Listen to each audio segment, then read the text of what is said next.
Welcome to a story from a galaxy far, far away. Tonight, you'll drift into the shadows of a forgotten warrior. His name was Maul, red-skinned, horned, raised in darkness, a tale of power, pain, and a quiet end beneath twin suns. So breathe slow, close your eyes, and let's begin.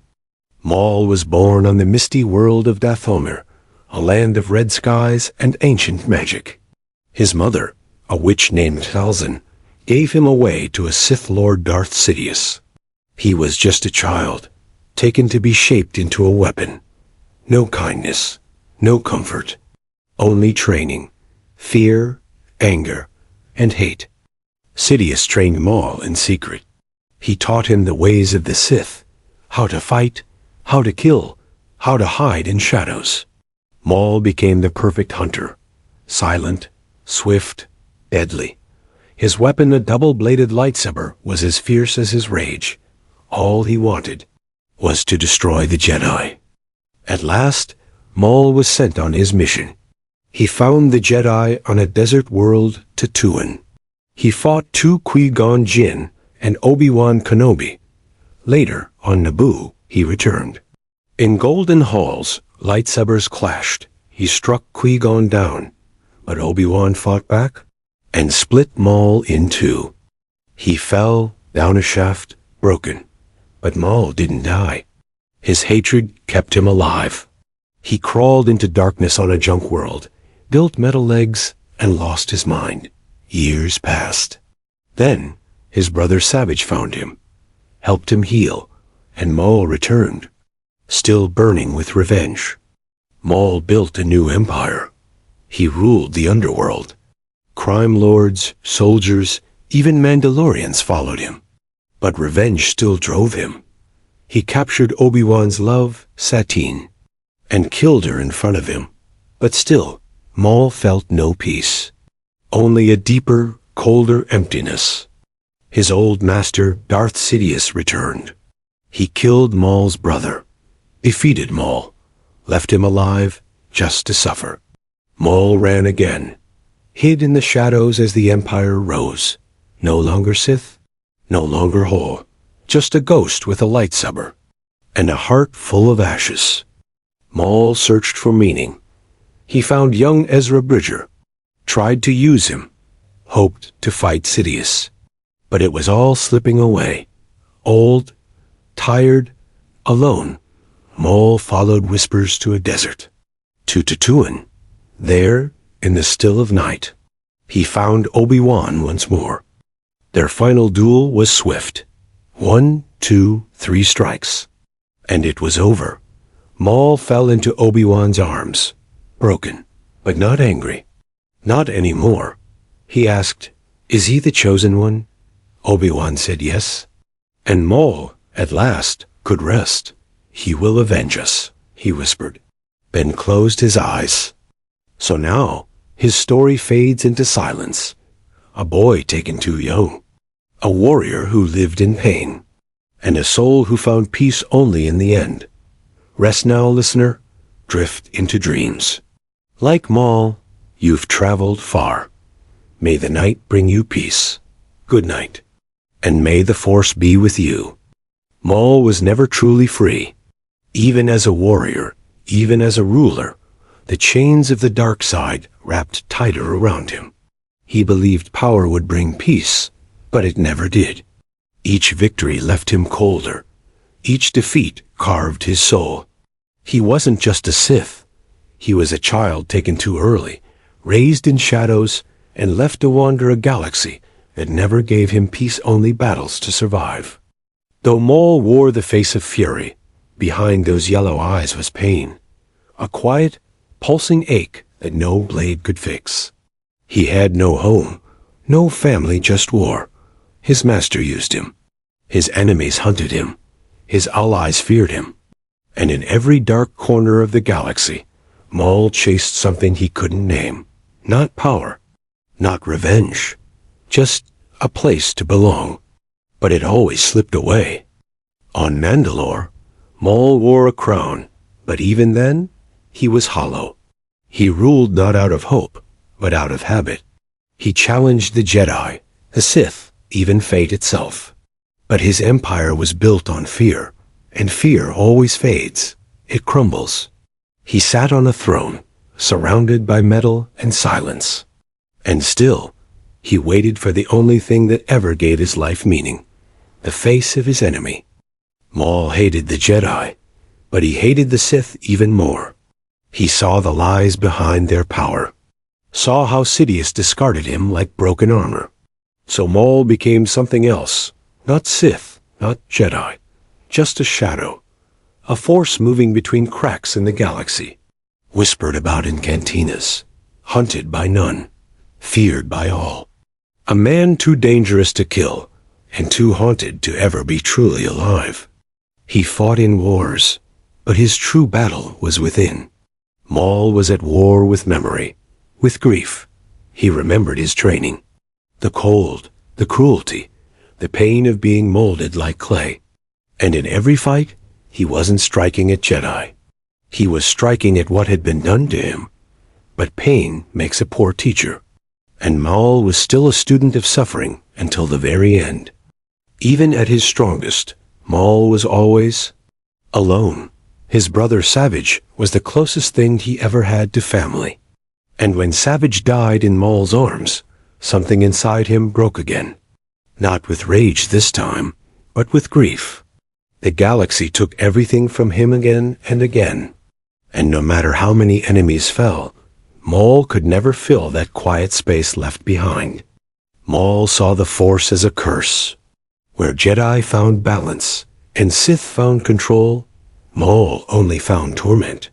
The Force had shaped him, used him, and left him scarred. It gave him life when he wanted death, and death when he sought peace. He was a wound in the Force, not chosen, not blessed, just marked. And wherever he went, darkness followed like a shadow he couldn't shake. In exile, Maul spoke to ghosts. He saw the faces of those he killed and those he couldn't save. He muttered plans to no one, hoped for revenge in whispers, and waited. Years passed. Stars moved on.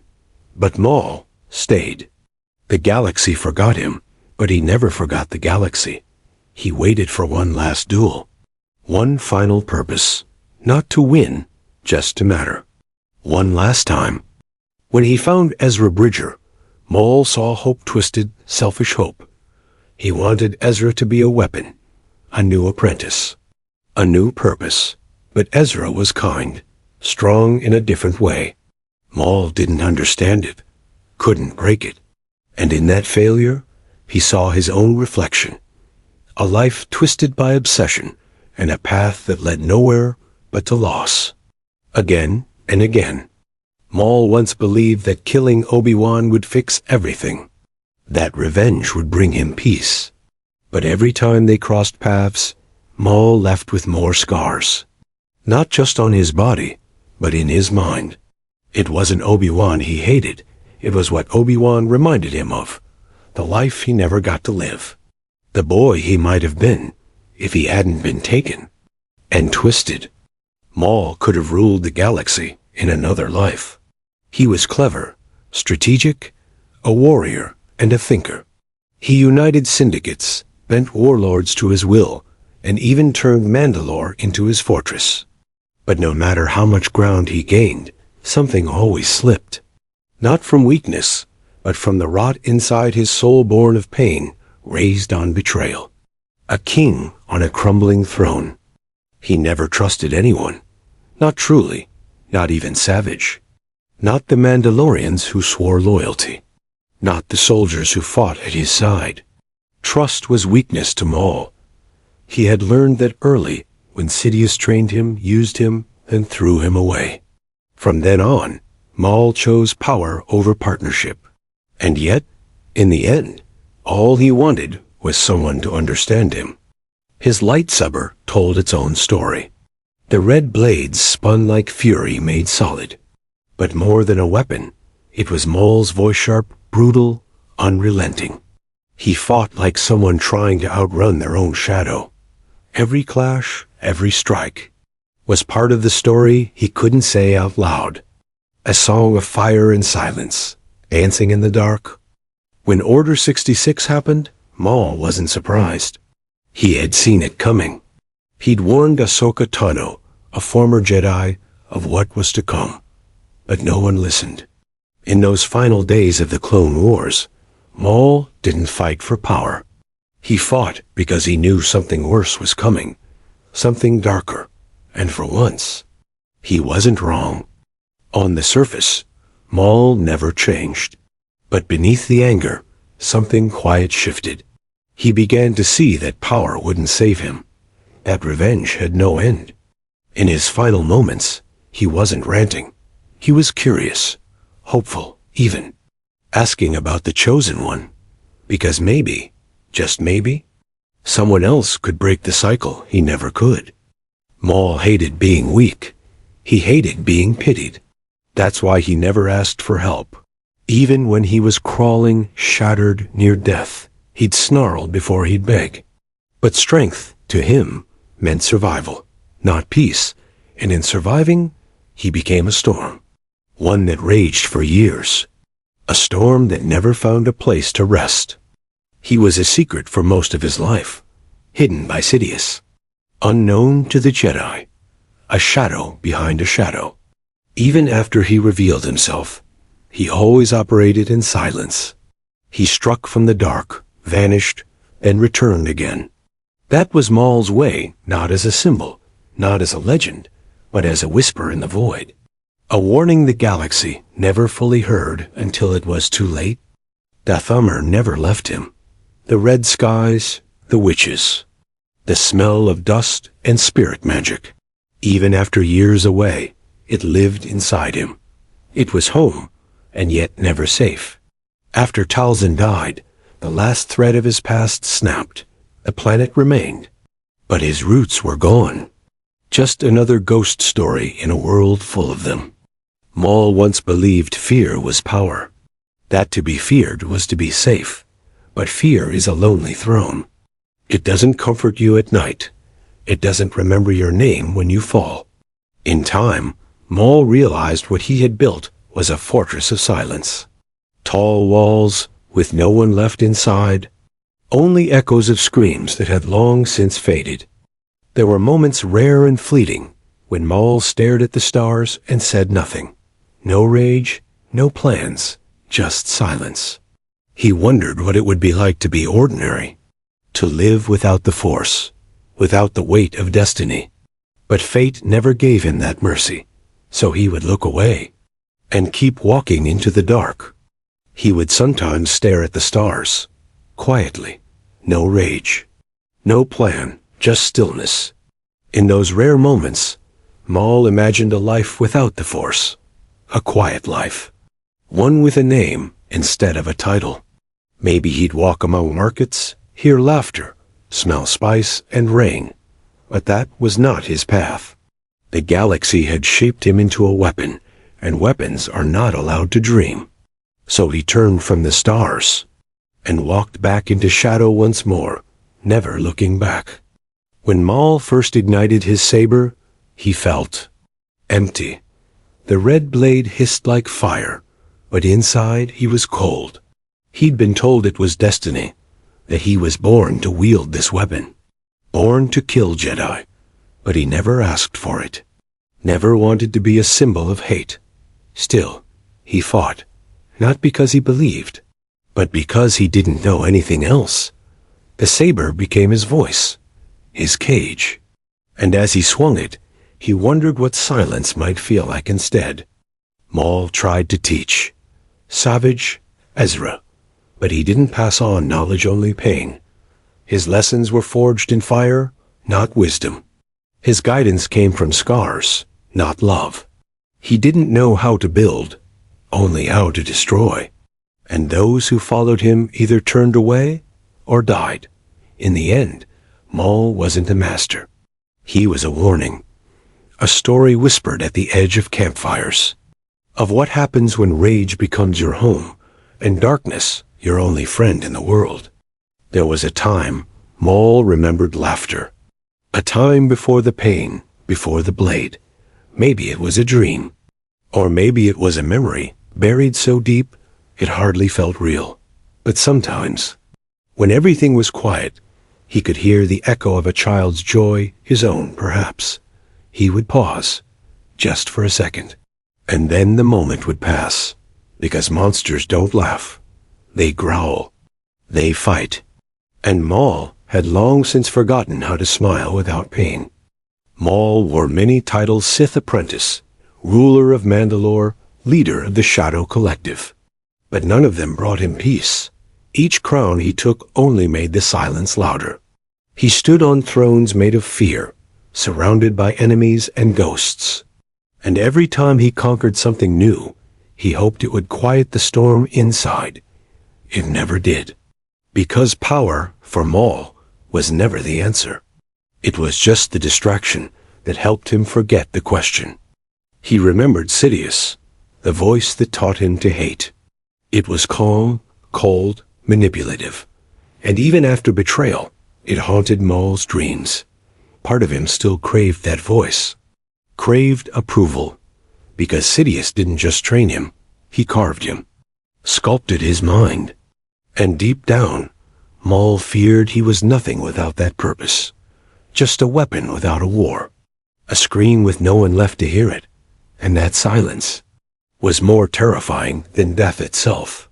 Maul feared one thing more than death: being forgotten. He didn't want love. He didn't need mercy. But he wanted his name to echo, to mean something. That's why he fought. Why he survived. Why he built empires and toppled them again. Because in legacy, he saw immortality. Not of the body, but of the story. And if he could not live forever, he would haunt history like a shadow. Not as a man, but as a myth, a memory, a flame that refused to go out. The Jedi never understood him. They saw only the blade, not the wound behind it. They saw rage, not the fear. Maul was not born evil. He was broken into it, molded, shaped, weaponized. The Jedi, blind in their peace, could not see the boy beneath the horns. And Maul, raised in hate, could not believe they would have helped him. Two sides, never meeting. And between them, Maul stood alone. Not Sith, not Jedi, just a shadow cast by both. Maul's rage was never aimless. It had a shape, a name, a memory. Every time he swung his saber, he wasn't just striking at Jedi, he was striking at his past. At the boy taken from Dathomir. At the pain stitched into his training. He fought not because he loved battle, but because he didn't know what peace felt like. Rage was his language, his shield, and the only thing the galaxy ever let him keep, even as everything else slipped away. Dathomir was a place Maul both loved and feared. Its crimson mist, its haunted trees, the witches' chants echoing like lullabies turned sharp. It was home and a prison. He missed it when he wandered, but he never stayed long. Because Dathomir held too many ghosts, his mother, his tribe, his failure. Every visit reminded him of who he was before the darkness. And Maul didn't know if that version of him ever truly existed at all. He knew Ahsoka was different. Not Jedi, not Sith, just herself.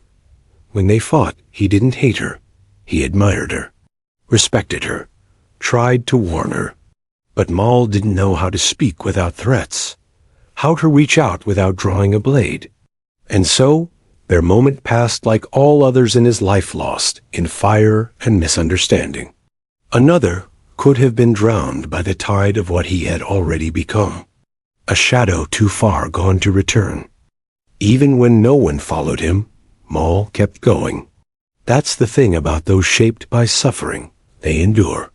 He limped through defeats, built new armies from ash, survived betrayals, scars, exile.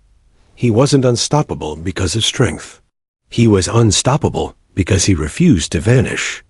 Every time the galaxy spat him out, he clawed back in. A ghost that would not die. Not for revenge anymore, but because he didn't know how to stop. Maul once stood atop Mandalore, lights blazing, crowd silent. He'd won, claimed a throne not meant for him, and yet he felt nothing. No triumph, no joy, just the wind, just the weight. Victory to Maul was a brief silence between storms.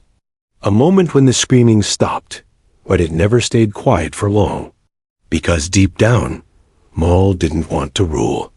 He wanted to be seen, understood, and thrones don't offer understanding, only solitude.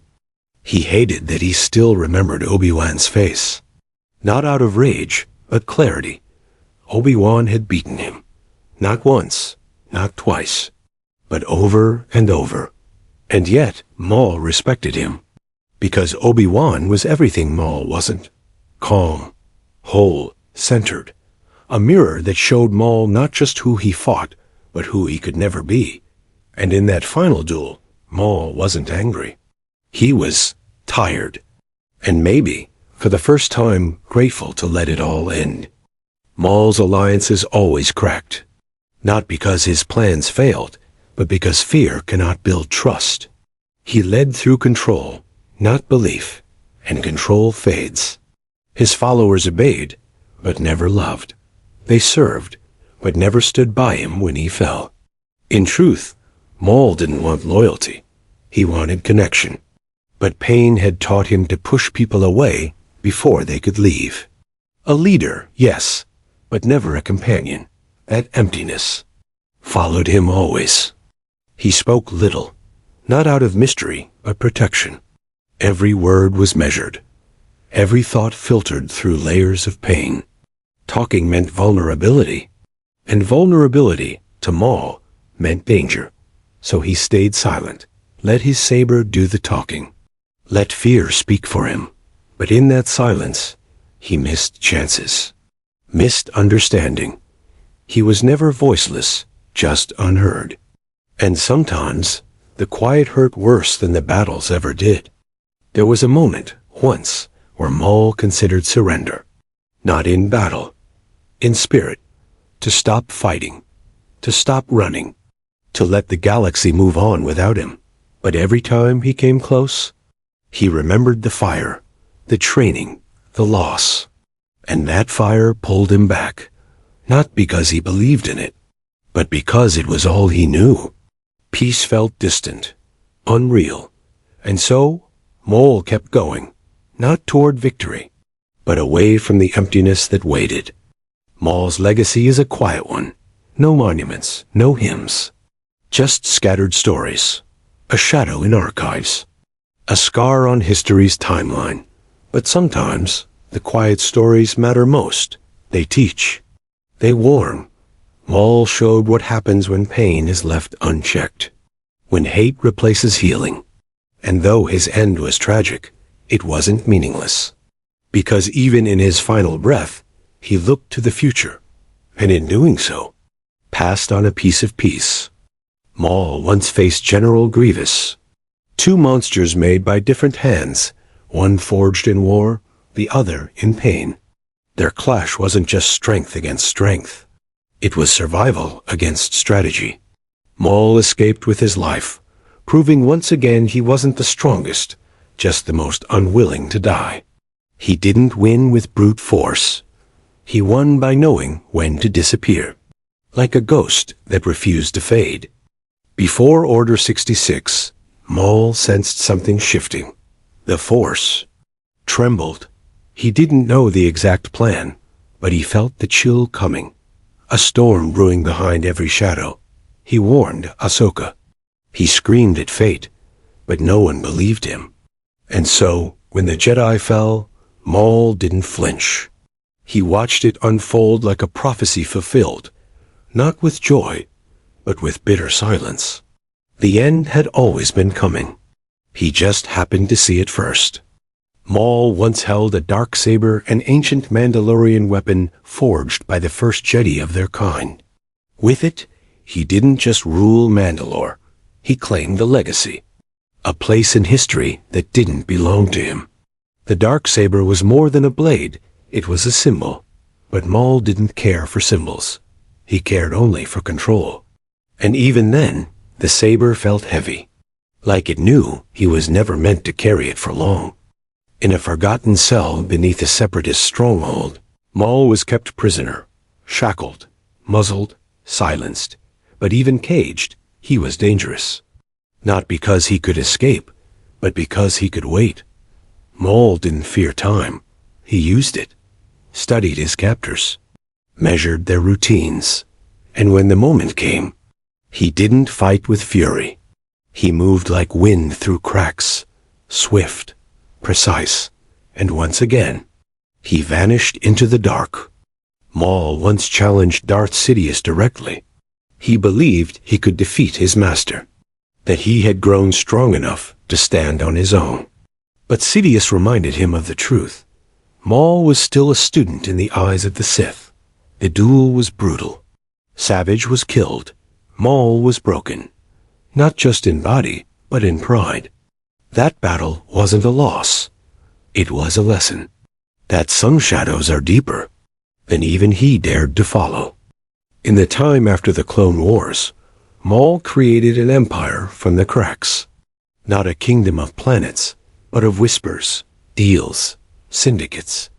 He ruled the underworld, not with law, but with fear. Crimson Dawn, his creation, was faceless and silent. A reflection of him. An empire in the shadows, feeding off the scraps of the fallen republic. He didn't want fame, just control. And control can be a colder cage than any prison. Maul's spider legs were not his first form after Naboo. When Savage rescued him, Maul had descended into madness. Ranting, barely conscious, he spoke in broken phrases, built his limbs from junk, crawled like an insect. Those legs weren't strength. They were desperation. But in time, with magic, they were replaced. Forged anew, sharper, sleeker. Yet no matter how many limbs he changed, the pain never left his eyes. In his final years, Maul lived alone. No armies, no allies. Just the Force and memory. He wandered through ruins, ancient tombs, forgotten places where whispers still lived. He searched for answers. Not power anymore, but truth. Why had he survived? What did it all mean? He never found peace, but he kept looking, because searching gave him purpose. And sometimes, purpose is all that keeps the dark from swallowing you whole. Maul didn't just hate the Jedi for their power. He hated them because they left others to suffer. In his eyes, they stood on high towers, blind to pain below. They claimed peace. But Maul saw only inaction. He hated them because he needed them once. Needed saving. And no one came. So he became the very thing they feared. Not out of fate, but out of rage at being forgotten. By the people who claimed to protect everyone. Maul once tried to turn Ezra Bridger into his apprentice. Not for power, but for legacy. He saw in Ezra a chance to rewrite his own fate, to pass on something that lasted. But Ezra had a light Maul couldn't dim. The bond never formed. And Maul, once again, was left with silence. Not because Ezra defeated him, but because Ezra refused to become what Maul had spent his life trying not to be another pawn in a cycle of pain and revenge. He walked through Malachor, a world frozen in time, its sky cracked, its surface scarred by ancient war. There, Maul found Sith knowledge, holocrons, temptation, but also stillness. Malachor was a reflection of him, broken, forgotten, dangerous. He didn't seek the dark side there. He sought understanding. And though he left with secrets, he also left with something more rare. A sense that even ruin could teach, if you stood still long enough. Maul once led the Shadow Collective, an alliance of criminals and syndicates that stretched across systems. Black Sun, Pike Syndicate, even the Hutts. He didn't rule with respect. He ruled with fear. And for a time, it worked. But fear is brittle. It cracks under pressure. The moment he lost control, they abandoned him. Loyalty, Maul learned, cannot be bought with blood, only borrowed, and debts paid in fear are always temporary. The Night Sisters gave Maul his strength. Their dark magic stitched his mind back together. Their rituals rebuilt his legs. But they were more than healers. They were family. And when General Grievous led the slaughter of Dathomir, Maul felt it like a blade to the heart.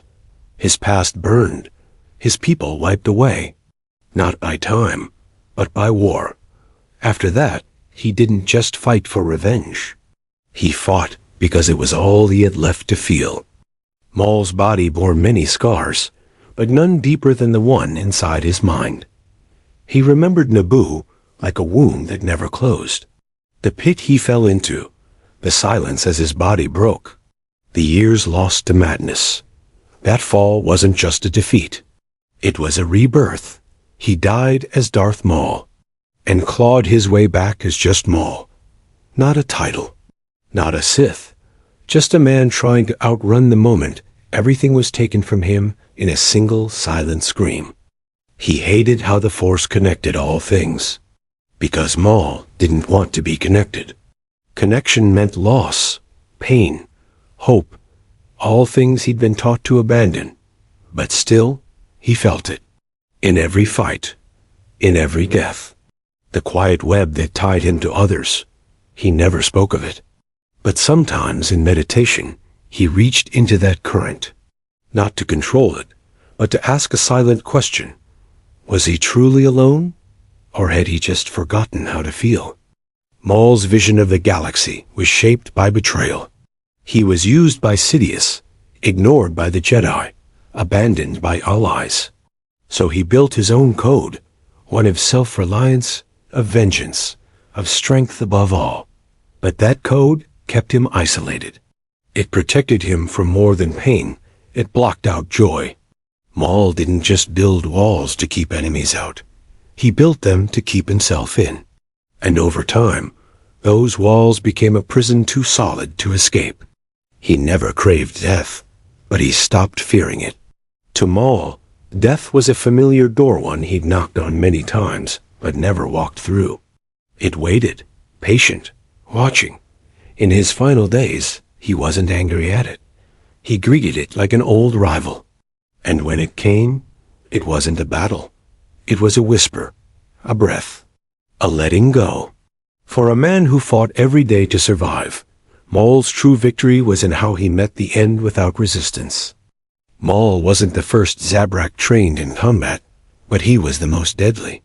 His people were warriors by nature, proud and unyielding, but Maul's training turned instinct into perfection. Every movement was discipline, every strike personal. He took what was natural and turned it into art. And though he left Dathomir behind, the warrior spirit of his species never left him. Even his silence was a kind of battle cry waiting to be heard. Maul wasn't Sidious's only apprentice. He was just the first to be discarded. After his fall on Naboo, Sidious moved on to Count Dooku, and later, Anakin. Maul saw this as betrayal, not just by his master, but by the very order he gave everything to. He wasn't replaced because he failed. He was replaced because he no longer served a purpose. That truth haunted him. Not the loss of power, but the reminder that he was never truly needed. Maul studied Jedi archives in secret, not to understand their peace, but to predict their weakness. He memorized their movements, their philosophy, their patterns. But sometimes in reading their words, he found himself pausing. A line about compassion, a phrase about balance. He never admitted it, but part of him was curious. What if they were right? What if everything he'd been taught was wrong? That thought was more dangerous than any duel. He rarely slept. His dreams were crowded with voices: Sidious, Obi-Wan, Savage, his own screams. Rest was a battlefield he couldn't win. So he stayed awake, meditated, sharpened his mind like a blade. Even in stillness, he trained. Because if he slowed down, the silence would catch up. And Maul feared silence more than any enemy. In it, he heard the truth, that he had nothing left. No future. Only the next fight, and the one after that. Maul knew loss better than most. He lost his childhood, his people, his identity. But the worst loss came when he realized revenge wasn't enough. Even after killing, conquering, surviving, he still felt hollow. The moment he let go of that illusion, the fire inside flickered. He began to understand something terrifying, that healing might require something greater than rage. And Maul had no idea where to find it, or if he ever truly could. Maul never called himself Darth again after Naboo. He abandoned the title, not out of shame but defiance. Sidious had given it to him. Sidious had taken it back. Maul would no longer live by anyone's name but his own. Just Maul, a symbol of pain, of survival, of the self-made. He wore it like armor. No longer a Sith, no longer an apprentice, just a man who had fallen, and clawed his way back through fire, teeth, and hate. In a hidden base, Maul built a throne from scraps, not of gold or stone, but steel and silence. He sat alone, watching the stars through cracked glass. No court, no admirers, just shadows. To some, it looked like failure, but to Maul, it was honest. He didn't need applause. He needed control. And for a few short days, in that lonely fortress, he had it. A kingdom of ghosts. A crown of silence. And for a moment, it was enough. Maul had a talent for survival that even Jedi envied. He escaped death more times than most could count. Cut in half. Hunted. Betrayed. Imprisoned. Yet each time, he returned. Not out of destiny, out of will. He refused to be erased. Refused to become a memory. To Maul, survival wasn't just instinct, it was a statement. A roar against fate. He lived not because he had to, but because he wanted the galaxy to remember that he had lived. The dark side gave Maul power, speed, strength, rage, but it also took something. His ability to trust, to connect, to feel without fear. He was told emotions made him strong, but only certain ones. Anger, hate, pain. Love was weakness. Joy was betrayal. Over time, he forgot what those other feelings were like. And though the dark side kept him alive, it left him hollow. A shadow of what he might have been, if someone had just shown him light. During his time on Mandalore, Maul faced Ahsoka. She was calm, sharp, centered, everything he wasn't. Their duel was more than a battle. It was a conversation, a question of paths. Maul tried to show her the truth about Sidious, tried to convince her to join him, but Ahsoka refused, not out of pride, but clarity. And in her rejection, Maul saw something painful, someone who had walked away from everything, and still kept her soul. Maul rarely used the Force for show. No lightning, no grand displays. His strength was in subtlety, precision. His Force use was like a whisper, silent, deadly, efficient. He bent metal without raising a hand, threw enemies without a word. Because to Maul, power wasn't loud. It didn't need to be. Power was control. Calm in chaos, and the more still he became, the more dangerous he was. Like a storm gathering behind glass. When Maul discovered the Chosen One prophecy, he didn't laugh, he listened. Deep down, he hoped it was true. Not because he believed in balance, but because he wanted the cycle to end. The Jedi, the Sith, the wars. If someone could bring peace, maybe his pain would finally mean something. In his final breath, he believed in that boy. Luke, though he didn't know his name. And in believing, Maul found something close to hope. Maul didn't care for luxury. His chambers were sparse. His clothes, simple. Even when ruling, he never craved gold or riches. Power, yes, but not comfort, because comfort softens. And Maul was raised in fire. Every scar, every bruise, was a reminder of where he came from, of what made him. He wore pain like a second skin, and in that simplicity, he found control. If he denied himself peace, then no one else could take it from him. He didn't mourn Savage aloud, but he mourned him deeply. Savage wasn't just a brother. He was a mirror, a second chance, someone who followed him without question. And when Sidious killed him, Maul felt something he hadn't in years lost without rage, grief without purpose. For the first time, his hate had no target, just silence. And in that moment, Maul realized that even he, weapon of the Sith, still had a heart buried beneath the scars. The galaxy never remembered Maul the way he imagined. History moved on. New wars, new villains. But in the corners and backwater planets and whispered tailies, his name still lingered. Children heard stories of a horned shadow, a red-eyed ghost, a warrior who wouldn't die. And that was enough. Maul didn't need statues or songs. He needed to be felt, even as myth, even as fear. Because even in silence, fear lives on. Maul respected Obi-Wan more than he would admit.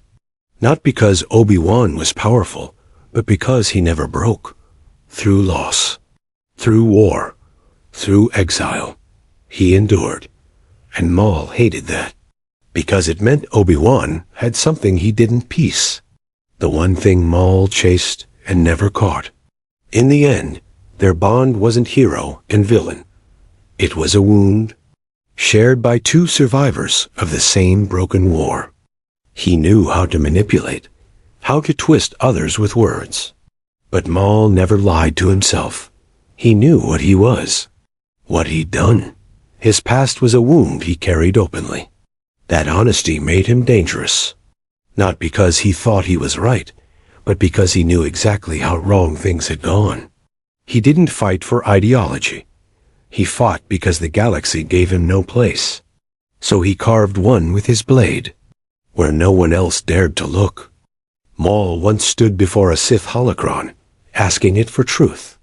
Not power, not secrets, just truth. He asked what he was supposed to become. The holocron didn't answer, only glowed, only reflected his face back at him. And in that stillness, Maul understood. No vision was coming, no destiny to fulfill. He wasn't chosen. He was made. And sometimes, that's worse. Because it means the pain wasn't fated. It was designed. Maul's strength wasn't just physical. It was mental, emotional. He endured isolation, madness, betrayal, death. And every time he returned, not healed, not whole, but focused. He sharpened pain into purpose, turned loss into fuel. He didn't bend the galaxy to his will, but he bent himself, again and again, until he was something more than survivor, something less than whole, a force that refused to vanish quietly. He didn't believe in friends, not because he didn't want them, but because he didn't know how. His life had been filled with masters, soldiers, rivals, but never equals, never companionship. Every bond he formed ended in fire, so he stopped trying, taught himself to walk alone, and though it kept him alive, it also kept him empty, because even a blade, no matter how sharp, grows cold without a hand to hold it. Maul's final thought wasn't of himself. It was of the galaxy, of balance, of the boy he sensed in the stars. After a life of violence, his last breath was a question, a hope, a whisper that maybe all this suffering meant something. And in Obi-Wan's quiet answer, Maul found peace, not for what he was, but for what might come. In that moment, the storm inside him calmed, not with power, not with victory, but with one final truth. The fight was over. Maul rarely spoke of his past, but in his silence, it was always present. The training on Mustafar, the endless drills, the pain of failure. He was never allowed to rest, only to improve. Rest meant weakness. Sleep meant vulnerability. And so, Maul learned to exist in motion, even when still his mind raced. Because stopping meant remembering. And remembering meant facing the child who had no choice but to become something unrecognizable. There were no mirrors in Maul's sanctuaries, not because he feared his face, but because he knew it too well. Every scar, every horn, every reminder of what he'd become. The image no longer surprised him, but he didn't want to stare, because sometimes he wondered what he might have looked like if he'd been free, if he'd been allowed to grow without pain. That version of himself was harder to face than any enemy. He studied ancient Sith texts, not for doctrine, but for understanding. Not all Sith sought chaos. Some sought order. Others, balance twisted by pain. Maul read their thoughts in silence. And sometimes he felt less alone. The Sith weren't a family, but a graveyard. And every page was a voice, warning him or encouraging him. He never knew which. He read on anyway. Because in those words, he felt a strange comfort and a deeper sorrow. Maul never believed in mercy. Not because he lacked compassion, but because no one had ever shown it to him. To survive, he had to harden. To lead, he had to command through fear. But in his rare quiet moments, he sometimes imagined what mercy might feel like. A life without weapons. A voice without threat. He didn't dare speak these dreams aloud, because in his world, softness was punished. And Maul had learned never to dream out loud. Maul once stood atop a battlefield, surrounded by fallen enemies in silence. The sky was red. The dust settled. He had won. But he didn't feel triumphant. He felt numb. Victory, he learned, didn't taste sweet. It was ash on his tongue. He hadn't won peace only more time. And each time he survived, the question returned. What was it all for? Maul never had an answer. So he kept fighting, not for glory, but to avoid the weight of stopping. He once watched a sunrise in silence, not as a warrior, but as a man. For a moment, the light didn't burn. It warmed. It touched his skin like something new. Maul didn't move, didn't blink, because the galaxy, for that second, wasn't loud. There were no orders, no screams, just light and breath. And though he told himself it meant nothing, he returned to that spot later, alone, because even the darkest spirits remember the feeling of warmth. Maul didn't fear Jedi lightsabers. He feared their certainty, their calm, their belief that they were right, that the Force chose them. He had been denied that certainty, denied that destiny. He wasn't chosen, he was shaped, forced into darkness. And so, when he fought Jedi, he wasn't just trying to kill them. He was trying to shatter their faith, to prove that the Force didn't favor anyone, and that belief could be broken like a blade. When Maul heard about Anakin Skywalker, he didn't feel envy. He felt dread. He knew what Sidious was doing. The same cycle. The same lies. Another pawn raised in darkness. Another future shattered before it began. Maul didn't want to save Anakin, but he wanted someone to see what was happening. Because if the cycle continued, Maul's pain would never end. It would echo in others, over and over, until someone finally stopped it. Maul could tell when someone was lying, not through the Force, but through experience. He'd been lied to since childhood, told he was special, that pain was strength, that hate was freedom. So he learned to read eyes, voice patterns, posture. He knew when fear was fake, and when silence meant surrender. It made him a better fighter, a better leader. But it also made trust impossible. Because truth, to Maul, always came with a blade. He sometimes revisited places from his past, not to reminisce, but to reclaim control. Lotho Minor, Mandalore, Dathomir, each place held a ghost. A version of him that once believed, once hoped. And in returning, Maul stood above the memory. He faced the scars and reminded himself he had survived. He was still standing. It wasn't healing, but it was something close. A ritual of survival. A whisper to the past. You didn't break me. Maul often walked alone, even when he had followers. He preferred the quiet, not out of peace, but distance. Distance kept him safe, kept others from getting too close. Because everyone he let in died. Savage, Mother Talzin, even enemies he respected. He was cursed, he thought, marked, and so he built solitude like armor. And though it cut him off from warmth, it kept him from grief. And grief was the one thing he couldn't fight. Maul didn't care for trophies.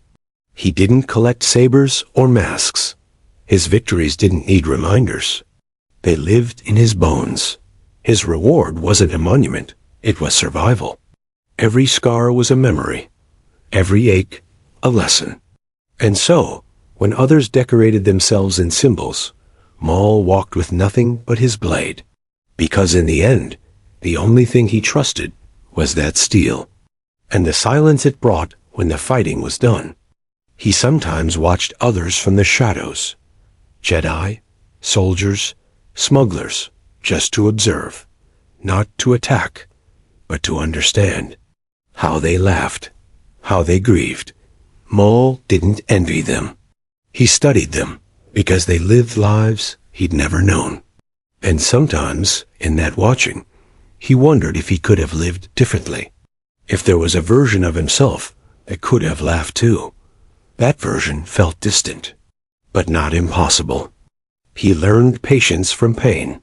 His mind, once wild with fury, became calm, sharp, not because he found peace, but because chaos wastes energy.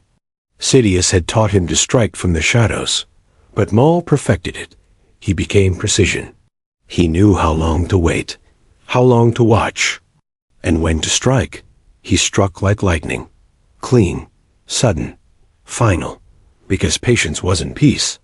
It was a weapon, and Maul knew how to wield it.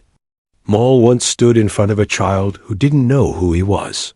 The child asked if he was a Jedi. Maul said no, and for a second, he felt something strange possibility. A different answer could have changed the moment, but he couldn't speak it. Couldn't imagine himself as anything but a shadow. The moment passed. The child ran, and Maul stood there, wondering why the question stayed in his mind long after the footsteps had gone. Even in exile, Maul trained, not for revenge, but to stay sharp. Each movement was meditation, each form, memory. He fought shadows, fought wind, because stillness frightened him more than death. As long as he trained, he had purpose. As long as he fought, he was alive. It wasn't about winning anymore. It was about rhythm, breathing, balance. The only peace he ever found came through motion, through silence carved by movement. Maul's voice changed over time. In his youth, it was fierce, loud, burning. But as years passed, it lowered, softened, not from weakness, but from wear. He no longer needed to shout. His presence was enough. When he spoke, it was measured, intentional, and each word held weight.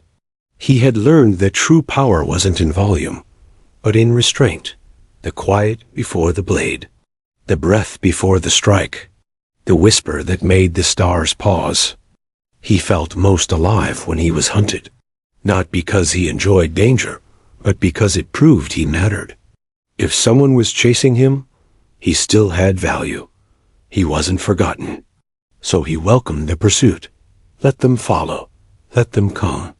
Because the chase meant he hadn't faded yet. And fading to Maul, was worse than dying. He didn't need to be loved, didn't need to be understood, but he needed to be remembered, even if only as a ghost. Maul respected those who resisted him, not out of admiration, but recognition. He knew what it took to stand against fear, against power. He saw it in Canon, in Ahsoka, even in Obi-Wan. They didn't fight to win, they fought because they believed. Maul didn't understand belief, but he knew the strength it took to hold on to it. And part of him wondered, if he had once believed in something, would his story have ended differently? The last sound Maul heard wasn't a saber, but Obi-Wan's voice. Calm, certain, forgiving. It wasn't pity. It wasn't anger. It was closure. And Maul, who had lived a life defined by noise battle cries, commands, screams, felt something new. Silence without fear, stillness without pain. And in that moment, his fire dimmed, not because he was defeated, but because he had finally stopped running, and the storm inside him was still. Maul once believed pain made him strong. Every scar, every loss became proof. But over time, he wondered, was he growing stronger or simply more numb? Strength without peace isn't strength. It's survival. And Maul, for all his might, knew he had never truly lived. He had endured. He had adapted. But he hadn't healed, because healing takes hope. And Maul's life had been carved to ensure that hope never took root deep enough to grow. When Maul saw the Death Star from afar, he didn't feel awe. He felt confirmation that the galaxy had fully fallen into darkness. Sidious had won. The Empire was no longer an idea, it was a machine, one that devoured everything. Maul had once dreamed of power like that, but seeing it made him sick. It was control without soul, rule without honor. He hadn't built a weapon, but Sidious had built a prison, one Maul could never escape. Maul once heard Jedi speak of forgiveness, of letting go. The idea seemed alien to him, not because he disagreed, but because he didn't know how. His pain was his compass, his memories, his armor. To forgive meant to drop the only weight holding him together, and so he chose to carry it. Not because it helped, but because it was familiar. The only thing he had left from a life stolen before it ever truly began. In his time with Crimson Dawn, Maul played a dangerous game. He pulled strings behind curtains, moved pieces others couldn't see. He wasn't a crime lord for power, but for leverage. Influence meant survival, and survival meant patience. Every deal, every betrayal was part of a larger plan. But as years passed, even Maul began to wonder, what was the plan really for? Revenge? Control? Or just something to keep the silence at bay? He once watched an opera from the shadows, a galactic classic filled with beauty and sorrow. The music stirred something in him, something old. It reminded him of Dathmir's chants, of lullabies he'd forgotten. For a moment, Maul didn't feel like a monster. He felt like a memory, like someone who once knew gentleness. He didn't stay long, but as he left, he carried the melody with him. A small reminder that even shadows remember songs.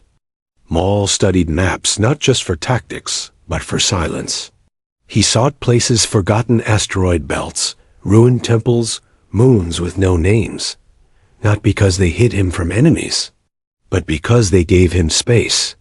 In those quiet places, there were no orders, no masters, just stars and thought. He wasn't meditating for peace. He was searching for what he didn't know. Maybe something sacred, maybe something lost, maybe just himself. He never liked droids. They were useful, efficient, obedient. But they reminded him of himself, shaped for service, wired to obey. Maul saw in them a warning that even machines built for power could be broken, replaced, discarded, just like he was. He didn't fear them. but he never trusted them. Because droids didn't feel. And Maul, for all his pain, still wanted to feel something real, even if it hurt. Maul's movements were like poetry, sharp, rhythmic, deliberate. Every duel was a dance, not for show, but for meaning. He didn't fight wild. He fought with intention. Because chaos could be beaten. But precision? Precision left no weakness. He had learned to move like a blade through water, silent, inevitable.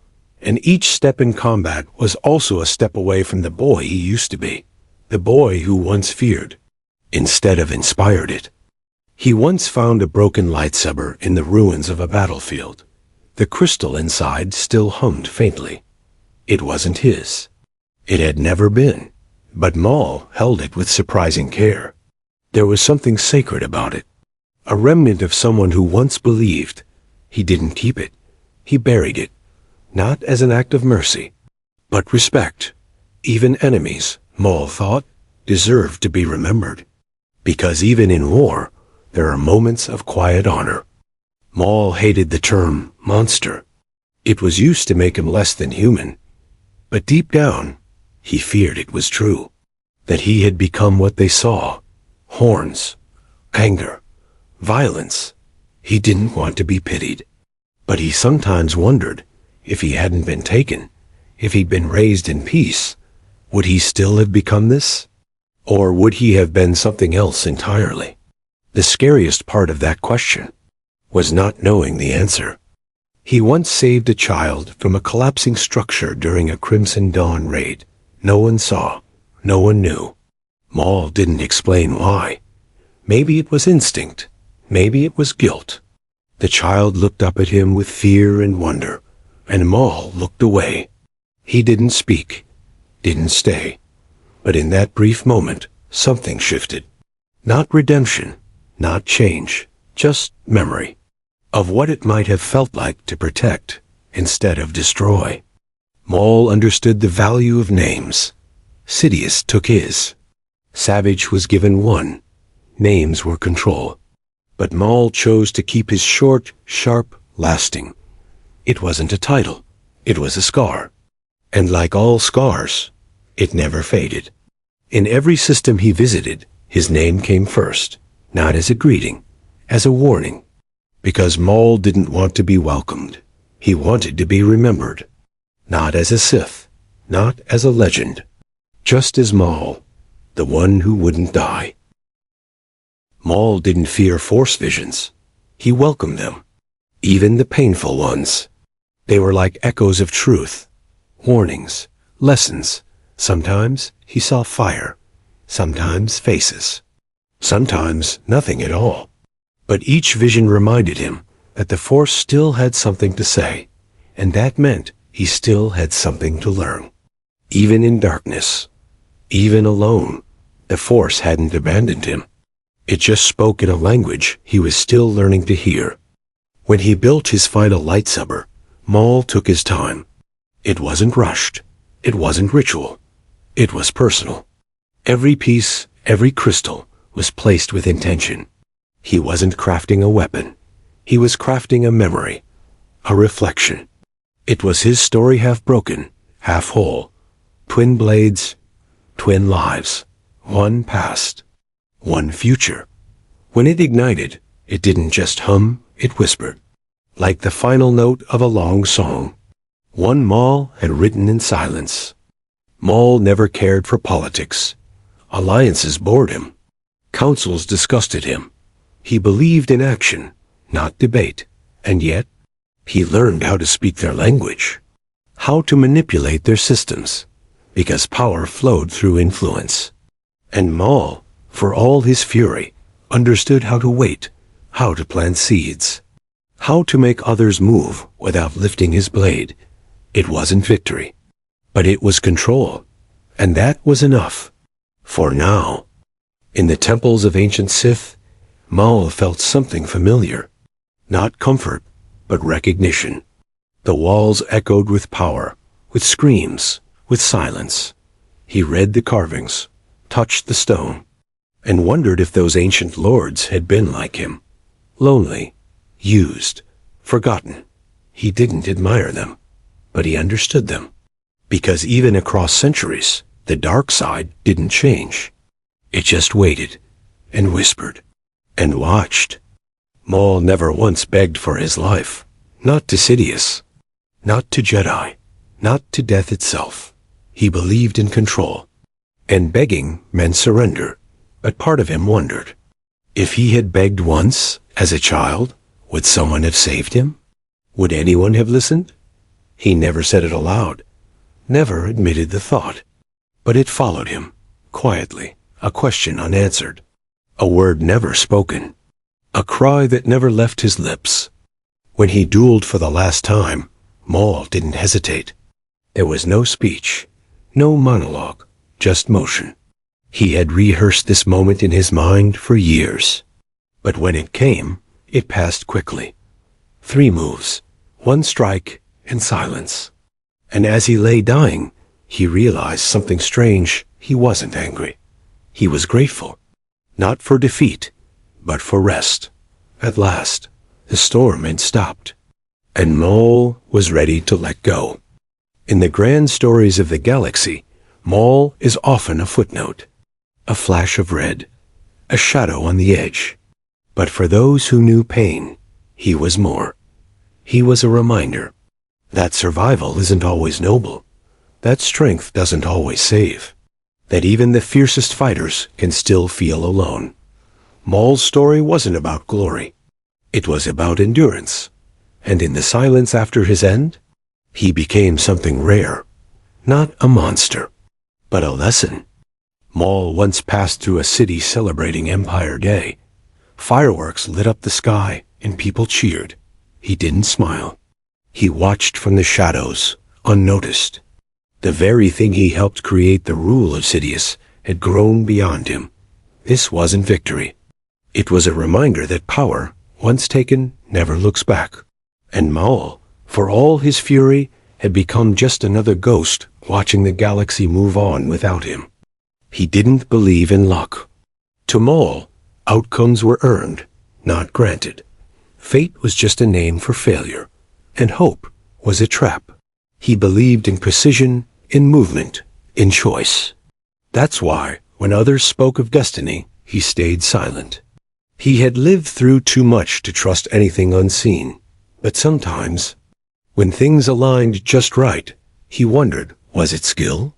Or was something greater still watching, even now? Maul once saw his reflection in a pool of water. After battle, bloodied and still, he didn't recognize himself. Not because he had changed, but because he had stopped looking. He had become so focused on the fight that he forgot what he looked like beneath the mask of rage. And for a moment, he saw not a warrior, not a Sith, just a tired, wounded soul, asking silently if there was still something left worth saving. There were stories whispered on the outer rim of a horned warrior who walked alone. Some said he was a myth. Others swore he saved them. Maul never stayed long in these places. But sometimes, in the flicker of a fire, he listened. Listened to how they spoke of him, not with fear, but with mystery. And in those stories, he found something rare, not identity, not power, but legacy. And Maul finally understood he had one. Maul had no favorite weapon besides his saber, but he respected simplicity: ropes, blades, traps, tools that required intention. He believed a weapon was an extension of will, not flash. That's why his strikes were fast, clean, efficient, no wasted motion. Every move had meaning. Because to Maul, battle wasn't performance, it was language. And violence, when used precisely, could speak louder than any words ever could. He didn't celebrate victories, not because he didn't care, but because he didn't trust them. Every victory had a cost. Every rise came with a fall. Maul had learned this lesson too well. So when he won, he stayed silent, still, waiting for the next blow, the next betrayal. Joy wasn't part of his story, but caution was survival. And in that survival, He built walls so high, even Triumph couldn't climb over them to reach him. Maul once heard a lullaby sung by a mother to her child as he passed through a village. It stopped him. The melody was soft, familiar. It reminded him of something of someone. Perhaps Talzin? Perhaps no one. He didn't linger, didn't look back. But the tune followed him for days, not in words, in feeling. And it whispered a truth Maul could never admit, that beneath the fury, the child he once was still listened, still remembered. He didn't keep trophies, but he remembered every name.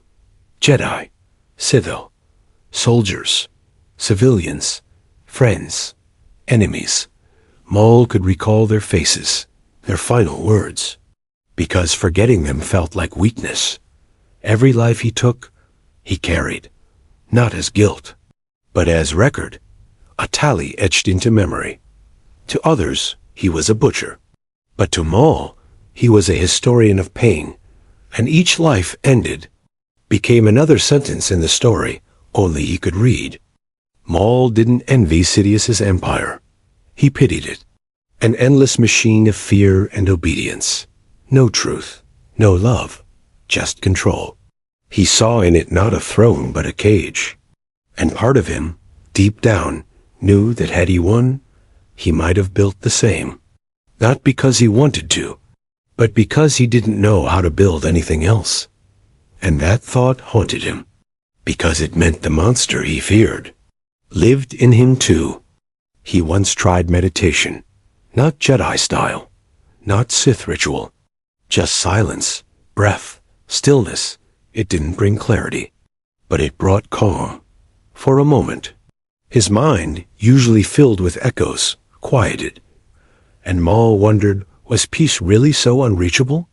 He didn't try again for a long time, but he remembered that one moment, because even warriors long lost in darkness can find light flickering behind closed eyes. Maul had a code, not written, not spoken, just known. Never beg, never trust, always strike first. But over time, the code changed. He added to it, hesitation can save a life. Mercy isn't always weakness. And in those quiet revisions, Maul didn't become soft, he became aware. Aware that control wasn't domination. It was choice. And every time he made a new rule, he moved one step further from the chains that once defined him. He didn't laugh often, but when he did, it wasn't mockery. It was pain breaking loose. A short, sharp sound. A crack in the storm. Because Maul's laughter didn't come from humor, it came from disbelief. At how far he'd fallen, at how much he'd lost. And sometimes, at the absurdity of it all. A life built on rage. A future built on nothing. That laugh was a mirror. And each time it came, he turned away. He studied Jedi archives long after his Sith days were over. Not to exploit them, but to understand them. He read about compassion, non-attachment, peace. He didn't agree with all of it, but he admired it, because even if he couldn't live that way, he could respect those who tried. And in reading their words, Maul felt something unexpected respect. Not for the Jedi as enemies, but for the ones who stayed true to their path. Maul once stood on the edge of a crater left by a Jedi battle. The land still smoked. The air still burned. He didn't cause it, but he understood it. It was the shape of the war inside him. Explosive, lasting, pointless. He knelt, touched the ash, and thought about how many lives it took to fill one hole. He didn't cry, but he felt something close. Because even warriors tire of destruction. Even shadows mourn what was lost. He was never good at lying to himself. Others, yes, but not his own heart. Maul knew when he was lost, when he was afraid. He just never showed it. Because showing weakness in his world meant death. But in quiet moments, alone, he admitted what others wouldn't believe. He didn't know who he was anymore. Not a Sith, not a leader, just Maul, a name without purpose, a man without place, searching still. Maul remembered music, not lyrics, not songs, just rhythm. Drum beats from Dathomir, the pulse of battle, the hum of blades. It echoed in his steps, in his strikes, in his breath. To him, combat was music, a rhythm of motion and silence. He moved like percussion, sharp, clean, unstoppable. And when he fought, he wasn't just killing. He was dancing. Dancing to the only tune he'd ever known. The song of survival. He once offered someone mercy. A small act. A soldier who dropped his weapon. Maul let him go. No one saw. No one praised him. But it stayed with him. Not because it changed him, but because it could have. That one choice was a thread of something human, something he hadn't felt in years. He never saw the soldier again, but Maul remembered his face. Because mercy, once given, leaves a mark too. Maul believed knowledge was sharper than any blade. That's why he studied everything, not just Sith teachings, culture, history, language, strategy. Because war isn't just muscle, it's mind. And the more he learned, the more he realized. Everyone thinks they're right. Jedi, Sith, empires, rebels, and Maul, for all his rage, began to wonder, what if right and wrong were just shadows cast in different light? In death, Maul didn't fear what waited. Not judgment, not suffering, but being forgotten. That's why he fought so long. Why he screamed into silence. Because memory is a kind of immortality. And if someone remembered him, not as a villain, not as a weapon, but as a person, then he hadn't lived in vain. So as he closed his eyes, Maul whispered one last hope, not to be redeemed, just to be remembered. Maul once stood in a ruined Jedi temple, surrounded by silence and dust. He didn't defile it. He didn't destroy it. He just stood there and listened. The walls whispered of peace, of lessons once taught. It wasn't envy he felt, but distance. A life he was never offered, a truth he was never told. And as he left the temple behind, he didn't speak. He simply walked more quietly than before, as if honoring something sacred, something long gone. He hated the term tool. That's what Sidious called him. A means to an end, not a person. A weapon, disposable. Maul didn't mind being feared. He accepted being aided. But being used, that was unforgivable, because it stripped away his choice, his name, his purpose. And so, every time he fought, every time he carved out space for himself, it wasn't about power. It was about proving he was more than a tool. He was a force, one that refused to rust. Maul once stood at the edge of a canyon on a forgotten world. No ships, no soldiers, just wind. He yelled into it, loud, raw, wordless. Not rage, not pain, just noise, something human, something real. The canyon didn't echo back. It swallowed the sound. And Maul, left in the silence, realized something strange. He felt better. Not healed, not whole, but lighter. As if the screen carried something away, even if no one else ever heard it. Maul knew the art of stillness. He could stand for hours motionless, breath slow, blade quiet, not because he was hiding, but because he was waiting. Patience, he learned, wasn't passivity. It was control. It meant choosing your moment with care.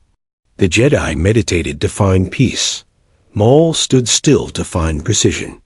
Because in stillness, he felt the shape of the next move, the next breath.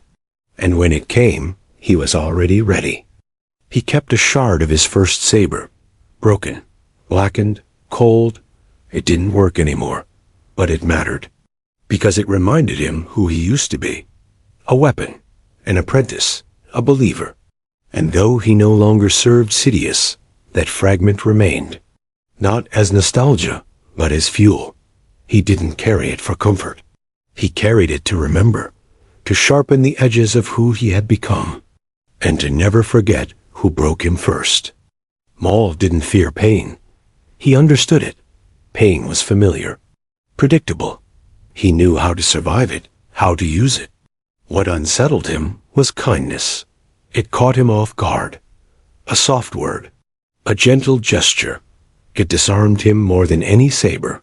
Because pain made sense, kindness made him question. And in those rare moments, Maul didn't know how to respond, so he turned away. Because something inside him still hoped. And that terrified him. Maul didn't fear pain. He understood it. Pain was familiar, predictable. He knew how to survive it, how to use it. What unsettled him was kindness. It caught him off guard. A soft word, a gentle gesture. It disarmed him more than any saber. Because pain made sense, kindness made him question. And in those rare moments, Maul didn't know how to respond, so he turned away. Because something inside him still hoped. And that terrified him. There was a time Maul thought he was destined for greatness. The next Sith Lord, the galaxy's reckoning. But destiny never called. It only used him and moved on. And when the dream shattered, he was left with dust. No throne, no future, just survival. And from that wreckage, Maul built a new goal, not to rule, but to endure. To keep walking long after fate stopped watching. Because even discarded tools can leave a scar. Maul watched planets burn, armies fall, empires rise. But nothing haunted him more than quiet. The still rooms, the empty corridors, the places where memory waited. Battles were loud. They distracted, but silence reminded of loss, of names, of who he used to be. That's why he fought, why he moved. Not to win, but to keep from sitting still long enough to remember what it felt like to be small, to be hopeful, to be someone else. He never saw the Force as light or dark. To Maul, it was fire. It didn't care who used it. It only burned. And while others prayed to it, trusted it, Maul learned to wield it like flame. Careful, focused, relentless. He didn't worship it. He shaped it. Because he knew if you stare too long at fire, it consumes you. But if you master it, even for a moment, you become something eternal. A flicker in the dark that never truly fades. Maul should have died on Naboo, cut in half, falling into the void. But hate held him together. Hate for Obi-Wan. Hate for being cast aside. He didn't will himself to live. He refused to die. On the junk world of Lotho Minor, Maul's broken body crawled through tunnels, using scraps to rebuild himself. His mind shattered. His purpose burned. He didn't live out of hope. He lived because revenge gave him reason to suffer a little longer. He built legs from garbage, twisted metal, cracked parts, fusing it all with pain and fury. They looked like spider limbs, ugly, spindly, unstable, but they moved. He skittered through shadows, muttering names, reliving the duel again and again. In his mind, Obi-Wan hadn't won. The fight wasn't over. He screamed into the dark. No one answered, but that silence didn't matter. Because Maul wasn't done. He had work to do, blood to spill. Savage Opress found him guided by magic, by instinct. The twisted creature in the cave wasn't a brother. Not yet. He was a monster, half machine, half rage. But Savage didn't run. He lifted Maul, carried him back to Dathomir. And the witches, the Night Sisters, did what few could. They healed what hate had kept alive. They gave him new legs, a new body, but not a new soul. Maul had only one goal left: find Kenobi, and finish what began. His mind returned slowly. Broken thoughts, flashes of battle, words like weapons. He remembered Sidious, remembered the betrayal, remembered pain. But most of all, he remembered Obi-Wan's face, that calm expression, that final strike. Maul couldn't forget it, wouldn't forget it. It was carved into him deeper than any scar. And once his mind was whole again, so was his mission. He didn't want peace. He wanted revenge, cold, final. During the Clone Wars, Maul emerged from the shadows. No longer a whisper, now a force. He didn't seek glory. He sought opportunity. Wars created chaos. And in chaos, he built something new. Power. Savage by his side, they moved from system to system, sowing fear, leaving wreckage. Maul had no master now, no code. Just hunger. If the Jedi wouldn't come to him, he'd burn half the galaxy until they had no choice but to face him. He challenged the Jedi head-on. On Raydonia, he attacked openly, bold, unafraid, but not reckless. He wasn't the same Sith from Naboo. He was smarter now, patient. Every battle was a message. He wanted Kenobi, not just to kill him, but to break him. Maul wasn't content with victory. He wanted his enemy to suffer, to feel what he had felt. And if innocent lives had to be lost along the way, so be it. Savage was more than muscle. He was family, twisted by Night Sister magic, shaped into a weapon, but still Maul's brother. And Maul trusted him, not blindly, but closely. They trained together, fought side by side. And for the first time since Naboo, Maul felt something close to belonging. But even family couldn't fill the hole inside him. Savage followed Maul's rage, and that rage would one day lead them both to ruin. On Mandalore, Maul found purpose. He overthrew the rulers, took the throne, not for honor, but for strategy. If he ruled Mandalore, Jedi would come, and Obi-Wan would come. He built a criminal empire around that goal. Maul wasn't trying to save the planet, he was turning it into bait. And when Kenobi finally arrived, Maul didn't hesitate. He captured Satine, not just to hurt Obi-Wan, but to rip his heart from his chest. He killed Satine in front of Obi-Wan, slowly, deliberately. Not for strategy, for pain. Maul wanted to see something crack in his old enemy's eyes. And he did. A flicker, a tremble. But it wasn't enough. Obi-Wan didn't scream, didn't fall apart. He stayed calm, and that calm burned more than any saber. Maul realized something terrible. He could hurt Obi-Wan, but he could never break him. And that made the hatred burn even brighter. His empire grew, fueled by fear and ruthlessness. Black Sun, Pike Syndicate, the Hutts, all brought under his command. He called it the Shadow Collective, a web of crime and terror. Not to rule forever, just long enough. Long enough to pull Sidious out. Long enough to trap Kenobi.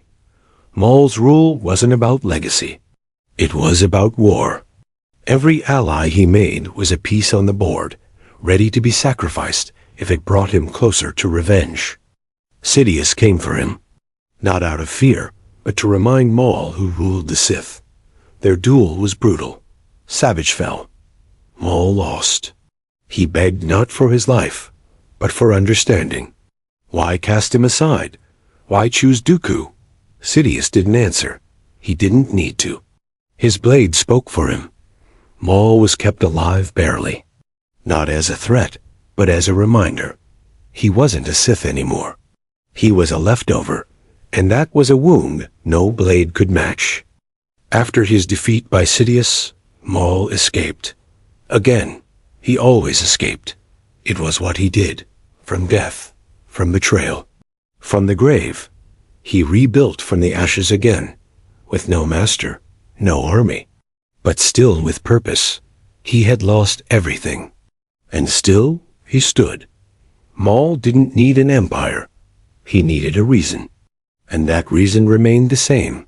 Obi-Wan, always Obi-Wan.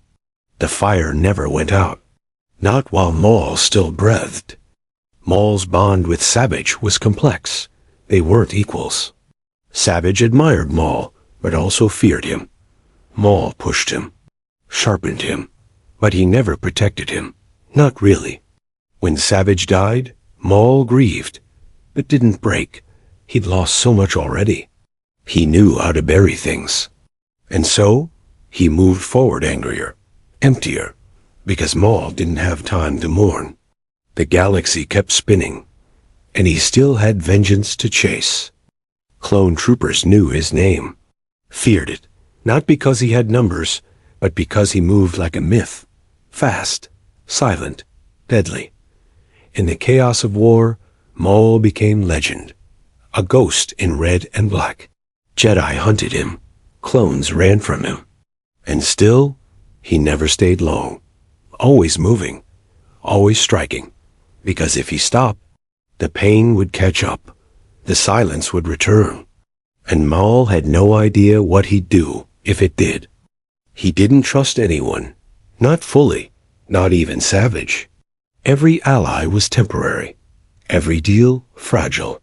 Maul had been betrayed too many times to believe in loyalty, so he planned alone, built alone, ruled alone, and in that solitude he hardened, became colder, sharper, but also lonelier, because no matter how many soldiers followed him, Maul always fought as one, not a leader, not a brother, just a weapon waiting to be thrown.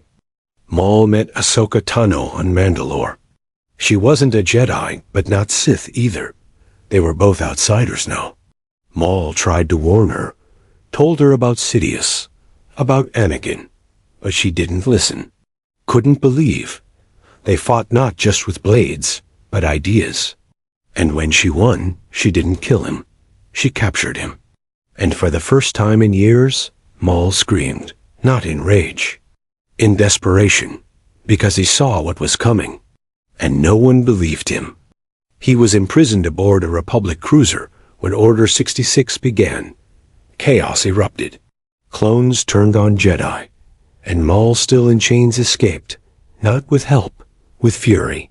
He tore through soldiers like a storm, unarmed, unstoppable. He didn't care who lived or died. He didn't care what side won. Maul was free again. And the galaxy had just entered a new kind of darkness, one he had seen coming, one he had always feared. Maul didn't fight for the Republic or the Separatists. He fought for himself, his own vision, his own pain. The Clone Wars were just a fire he walked through. They didn't change him. They revealed him, stripped away the titles, the masks, the illusions. What was left was Maul broken, focused, enduring. He didn't play the game. He tore the board apart, because in the end, he knew the only path forward was through ruin. When the Clone Wars ended, Maul didn't celebrate. He vanished. The galaxy turned upside down. Jedi were hunted. Sidious ruled.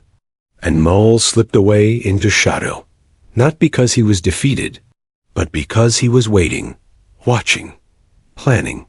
Crimson Dawn was born from that silence, a network of crime and control.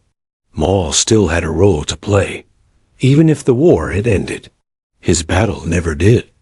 Maul survived everything, not because of destiny, not because of luck, but because he refused to quit, cut in half, left for dead, betrayed, broken. Still, he rose, again and again. Every fall taught him something new. Every scar, a lesson. He wasn't invincible, but he was relentless. He lived on scraps, on hate, on memory. And though the Clone Wars ended, Maul kept going. Because revenge doesn't rest. And neither did he. After the Clone Wars, Maul built something darker. Crimson Dawn, a crime syndicate buried in shadows. He didn't rule like a tyrant, but like a whisper. No parades, no banners, just fear. Power came not from thrones, but from silence, from knowing when to strike and when to vanish. Maul became a ghost in galactic underworlds, pulling strings no one saw. He wasn't looking for legacy, just leverage, just a reason to keep moving. Crimson Dawn wasn't just a syndicate, it was a mirror. Maul shaped it in his own image, hidden, precise, brutal. He used it to stay relevant, to stay needed. Every shipment moved, every leader bribed, all to maintain one truth: Maul still mattered. And in that need, he wrapped his pain in secrecy. His empire was built not of stone, but of fear and silence. And like him, it didn't shine. It survived. Few ever saw Maul at Crimson Dawn's height. He stayed in shadow, letting others speak for him. Dryden vs. Kira. Agents who spread his will. Maul knew visibility was risk. He had learned to lose quietly and grow silently. Even as the Empire tightened its grip, Maul's reach grew deeper. He didn't challenge the throne. He wrapped around it, watching, waiting, because even now, revenge still guided every quiet step. He taught his agents more than tactics. He taught them how to endure, how to listen in the dark, how to let pain sharpen you instead of crush you. His lessons weren't soft. They weren't kind, but they were real. Because Maul had learned everything the hard way. And in passing that pain on, he hoped to create something that might outlive him.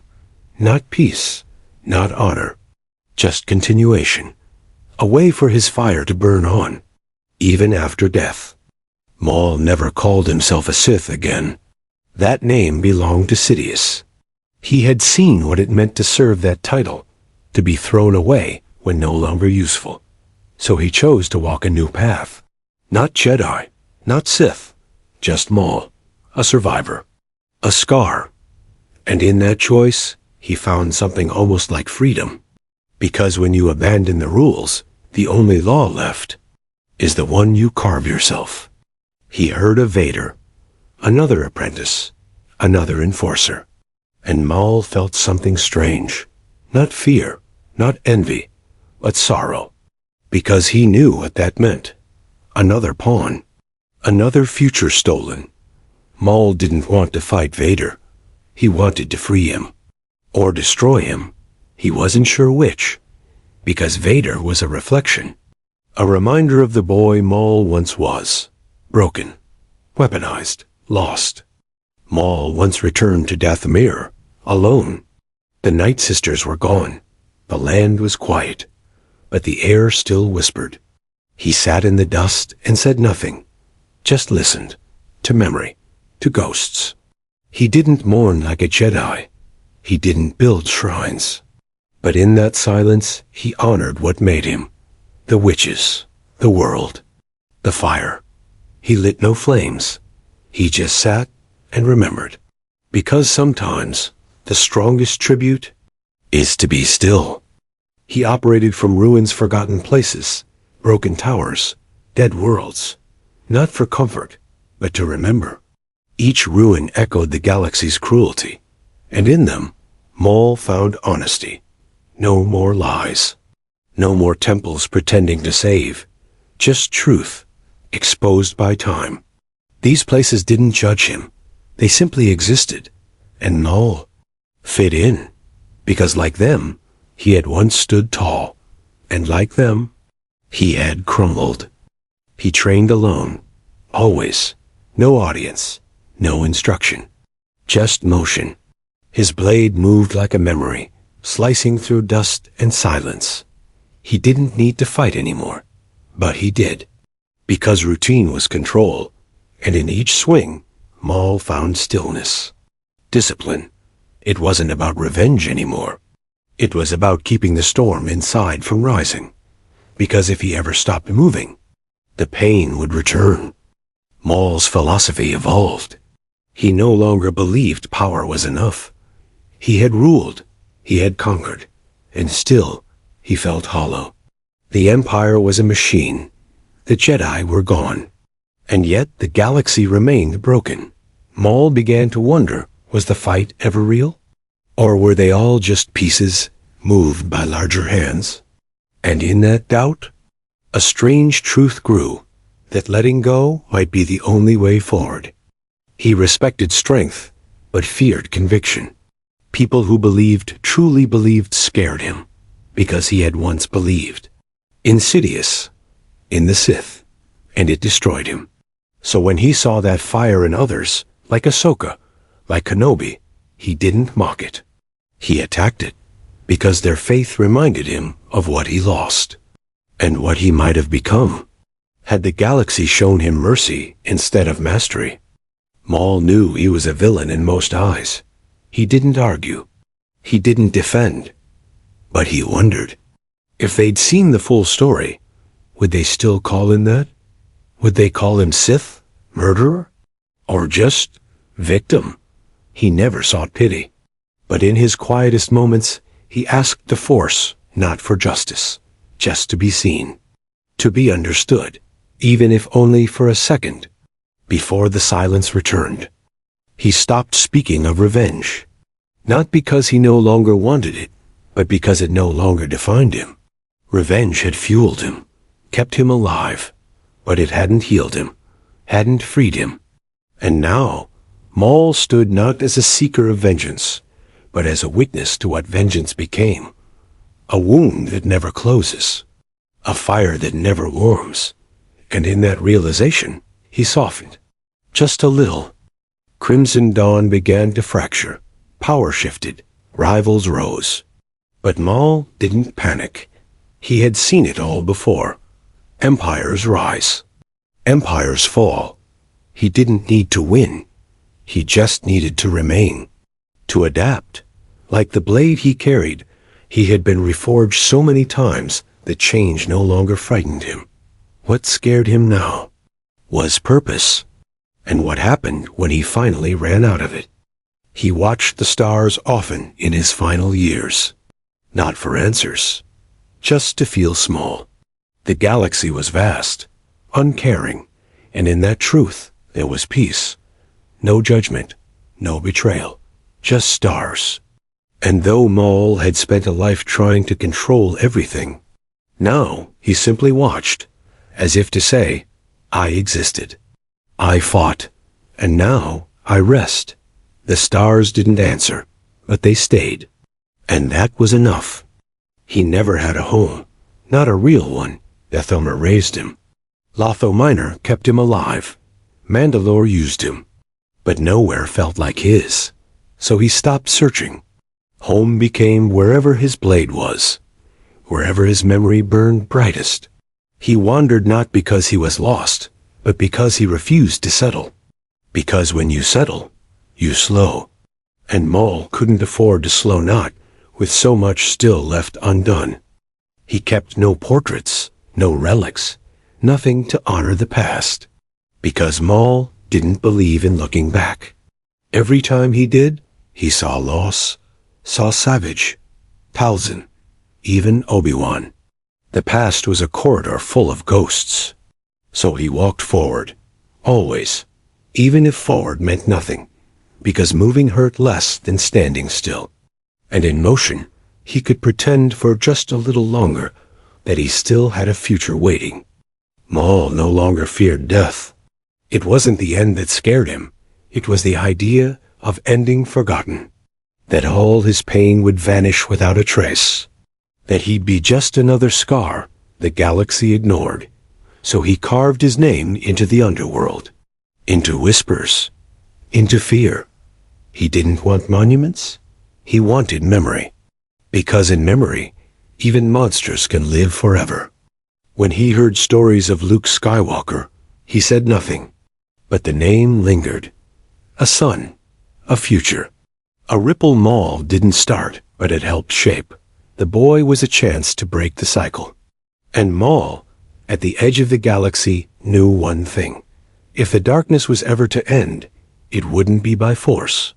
It would be by someone choosing a different path. One Maul could never walk, but could still hope to see. Maul first saw Obi-Wan on Tatooine. A Padawan, young, focused, not his target, but present. That moment stayed with him. Because Obi-Wan wasn't afraid. Even back then, Maul sensed something still and solid in him. And later, after the duel on Naboo, that same face would haunt him, not because it bested him, but because it survived. Obi-Wan was Maul's beginning, and without knowing it, his end. Obi-Wan killed him, cleanly, precisely. The cut wasn't cruel, it was perfect, and that's what hurt most, not the fall, not the pain, but the control. Obi-Wan didn't gloat, didn't hesitate. He simply did what had to be done. And Maul, falling into darkness, didn't forget the blade. He remembered the calm. The Jedi didn't fight with hate, and Maul began to understand that was why he lost. Years passed, but the name Kenobi never left Maul's mind. It wasn't just revenge, it was obsession. Obi-Wan had become a symbol, a thread tying Maul's pain together. Every empire he built, every battle he chose, was aimed at drawing Obi-Wan out. Maul didn't want to move on. He wanted closure. And closure, to him, always meant blood. When Maul captured Satine, it wasn't strategy, it was personal. He knew what she meant to Obi-Wan. And in ending her life, Maul believed he could break the Jedi. But Obi-Wan didn't break. He bent. He grieved, but he didn't fall. That resilience made Maul furious, because he wanted to believe everyone could be shattered like him. Obi-Wan proved otherwise. Every time they met, Maul tested Obi-Wan, not just in combat, but in spirit. He watched for cracks, for anger, for vengeance. And though he struck wounds, none were deep enough. Obi-Wan stayed true, centered, and each time Maul failed to unbalance him, he felt smaller, because Obi-Wan wasn't just an opponent. He was proof that Maul's path wasn't the only way. Maul once admitted to himself, Obi-Wan was the only person who truly knew him. Not Sidious, not Savage, not even the Force, just Kenobi, because only your opposite sees you clearly. And Maul, in all his rage, saw in Obi-Wan the version of himself that never got a chance. A boy raised in peace instead of pain. That contrast hurt more than any scar. On Tatooine, Maul found him again. Older, hidden, but still Kenobi. Still standing. Maul didn't attack immediately. He watched. He waited. Because part of him didn't want to fight. He wanted an answer. Why are you here? What are you protecting? Maul didn't know it yet, but this would be the last time. The end of a story neither of them had written. But both had lived. Their final duel lasted seconds, a few heartbeats. Maul struck fast, desperate, but Obi-Wan moved with quiet grace. No anger, no fear. One strike, and it was over. Maul fell, not screaming, not fighting, just breathing. He asked, "Is he the chosen one?" Obi-Wan answered, "He is." And Maul, for once, believed him. Because in that moment, belief was all he had left. Obi-Wan held him as he died, not out of pity, but respect. They were enemies, opposites, but also the only two who truly understood what the war had taken. Maul didn't thank him, but he didn't resist. He simply looked up at the stars and let go. Because in Obi-Wan's arms, the storm finally passed. And for the first time, Darth Maul found rest. Maul never hated Obi-Wan the way he hated Sidious. Kenobi didn't use him. He didn't betray him. He simply stopped him. Maul's pain came not from betrayal, but from contrast. From knowing there was another path he never walked. Obi-Wan didn't destroy Maul. He revealed him.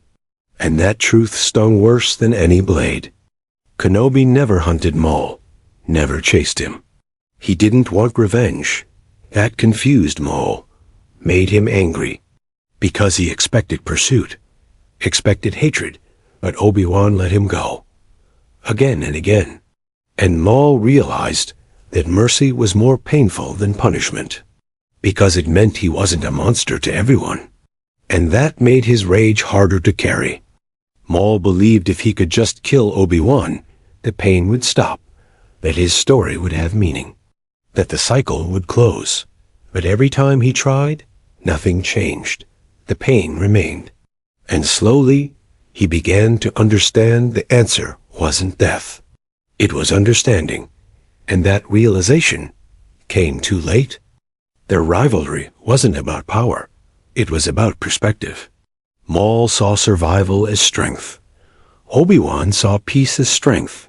They both lost people. Both were forged by war, but one chose rage. The other, compassion. And as Maul faded, he finally saw the difference. Not in ability, but in purpose.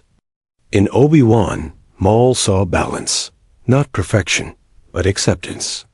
Kenobi wasn't without pain, but he didn't let pain rule him.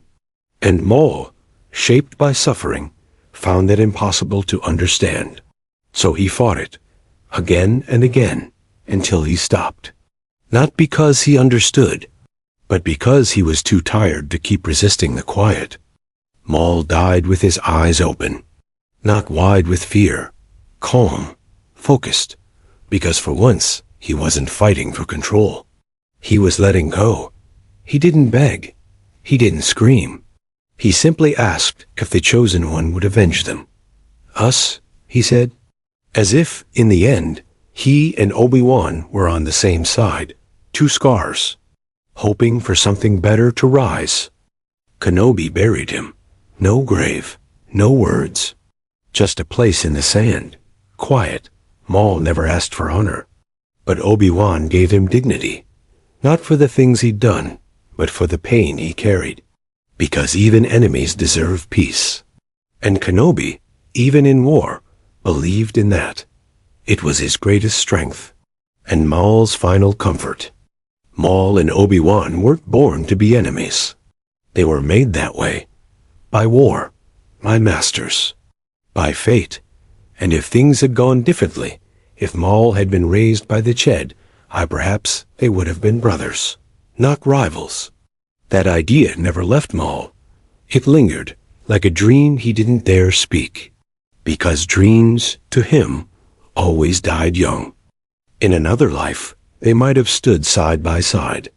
Maul could imagine it sometimes, fighting together, protecting instead of destroying. That vision never lasted long, but it was real, because even in the darkest hearts, hope flickers. And Obi-Wan, without meaning to, kept that flicker alive, even when Maul tried to stamp it out. Maul never got the apology he wanted. Obi-Wan didn't say sorry, didn't explain. He didn't have to, because Maul came to understand that the wound wasn't personal. It was bigger than both of them.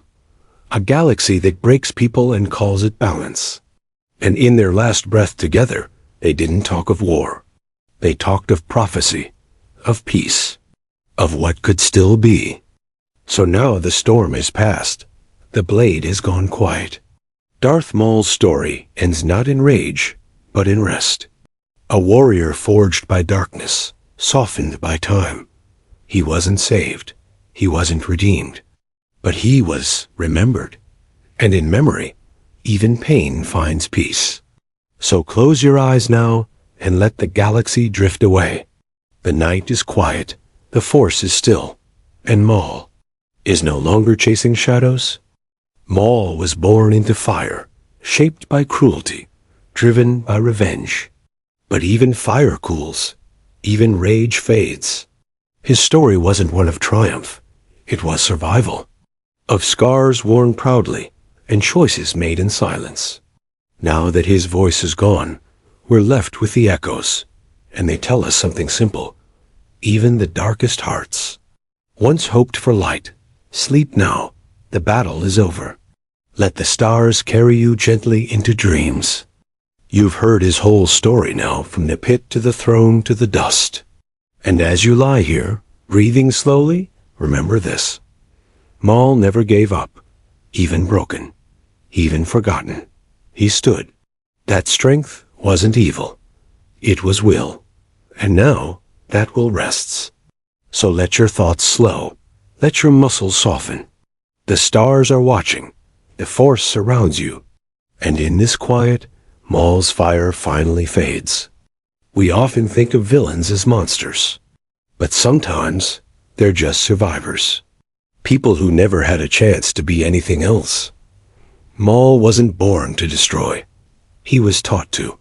And when the galaxy moved on, he was left in the ruins. But even there, he lived. He endured. And now, he sleeps. As should you. Because even warriors need rest.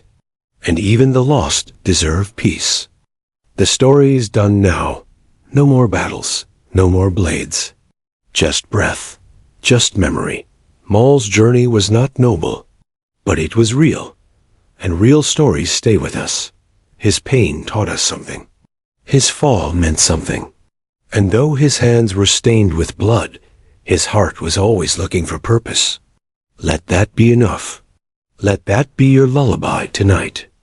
Maul's life was a quiet tragedy, told in fire, fear, and silence. But not all tragedies are without meaning. His story reminds us that strength comes in many forms. That some fights are about survival, not victory. And that even in darkness, there are voices worth listening to. So breathe slowly now. The night is kind, and Maul's story is finally at rest.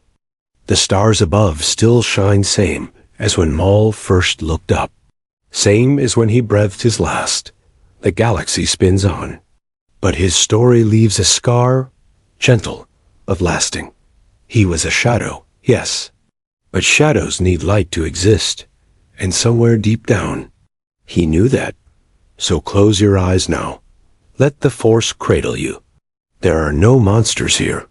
Only echoes, slowly fading into the stars. You don't have to be perfect to matter. Maul wasn't, but he still mattered.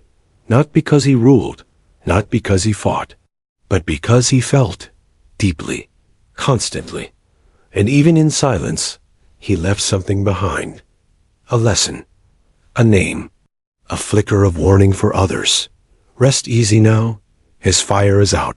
Your dreams are safe. There's nothing to fear. Not anymore. From darkness he rose, and to darkness he returned. But in between, Maul lived. Truly lived. Every breath a defiance. Every step a choice. He may not have found redemption, but he found something better release. And now, his story fades like starlight. Let your thoughts fade too. Let your eyes close. The galaxy is quiet now. And so, finally, is he. Maul was proof that even pain can walk, can fight, can last. That sometimes the strongest souls are the ones carrying the heaviest burdens. His story wasn't pretty, but it was powerful. And tonight, you've walked with him through every scar. Now it's time to rest. Let the silence hold you like the Force once held him gently, quietly, until morning comes. We watched him fall, rise, and fall again. But even in his final breath, Maul believed in something beyond himself. The chosen one, the end of the cycle, that belief, was the closest he came to peace. So now, as you drift into dreams, carry that hope with you. That maybe even the lost can find meaning. That even fire can rest. Good night, Maul. Good night, listener. There was no victory in his end. No parade, no cheers. Just two enemies in the desert, sharing silence. But sometimes, peace looks like that. Quiet, unspoken, real, and in that moment, Maul became something more than a warrior.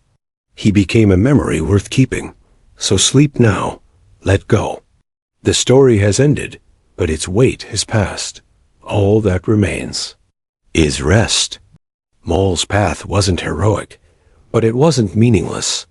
Every strike, every choice, every regret, they led to stillness. And from that stillness, maybe something better can grow. That's the gift of stories. They don't have to be perfect to change us. They just have to be true. Sleep now, with the stars overhead and the force below. The fire is out, and everything is quiet again. We fear the dark because we forget what it contains. But Maul lived there, fought there, and showed us that even shadows remember the sun. His life wasn't lit by hope, but it was shaped by the absence of it. And in that shape, we see a warning and a truth. So rest now. Let the dark be still. Let it be safe. Because even where Maul walked, peace can follow. The twin suns set, the fight ends, and with it, Maul's long journey fades into night. He chased justice, chased revenge, but what he needed was rest, and now he has it. Let that be the final note. Not anger, not loss, but stillness.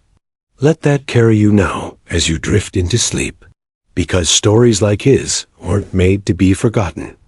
They were made to be felt. Maul's story is heavy, but so is the silence he left behind. And in that silence, there is space, space to reflect, to breathe, to sleep.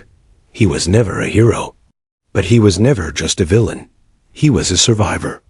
And tonight, his journey reminds us of the quiet truth. Even the fiercest fire needs to go out. Good night. The night is yours now. Even after everything, Maul never stopped searching. For revenge, for meaning, for rest. And at the very end, he found it in the most unexpected place, in the arms of the one who had once destroyed him. That's how stories end sometimes, not with triumph, but with quiet.